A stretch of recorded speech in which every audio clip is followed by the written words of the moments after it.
جان خوب هستی؟ چی میگی او چشم لک؟ امروز 10 دفعه است که آمدی. چی میخوایی تو؟ دانت دگار شوه نمیمانین یک انسان ده تسبیح گفتن. بیبی جان از کلچای اید مانده، نخوتش چطور، کشمش چطور، چیز نمانده برام بدی. چشم تو دختر هیچ سیری نداره. برو گمشو برو. هیچ چیز نمانده در صندوق چکلش خوردن. برو. مچم از کدام وقت کلچا و میوای خشک دی صندوق چپت کردی. یک دانگت کلچا خواستم چی میشد؟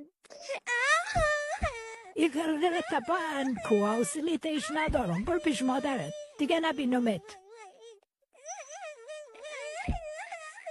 سلام بیبی، خوب هستی؟ جور هستی؟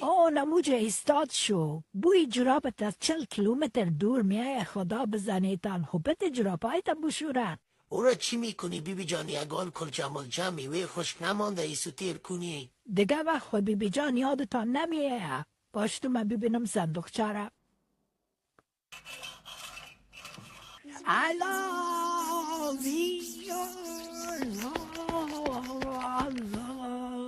پشر بان که این گنجش که زده بیبی جان، خوی به یک مومن مسلمان میدادی. چی جبر؟ برو حالا باز شیطانی کو. باز من ببینم که چیز گفته با شیکتت کار دارم. سلام بیبی جان خوب هستی؟ چی میگی او چشم لک؟ امروز 10 دفعه است که آمدی. چی میخوایی تو؟ دانت دگار شوه نمیمانین یک انسان ده تسبیح گفتن. بیبی جان از کلچای اید مانده، نخوتش چطور، کشمش چطور، چیز نمانده برام بدی. چشم تو دختر هیچ سیری نداره. برو گمشو برو. هیچ چیز نمانده در صندوق چکلش خوردن. برو. مچم از کدام وقت کلچا و میوای خشک دی صندوق چپت کردی.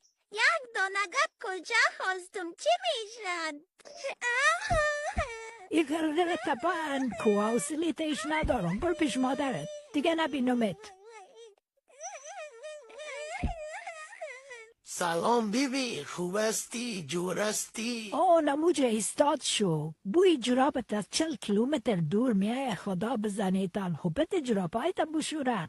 او را چی میکنی بیبی جان؟ یگان کلچه ملچه میوه خشک نمانده ایسو تیر کنی. دیگه وقت خود بیبی جان یادتان نمیه. باش تو من ببینم صندوق چرا.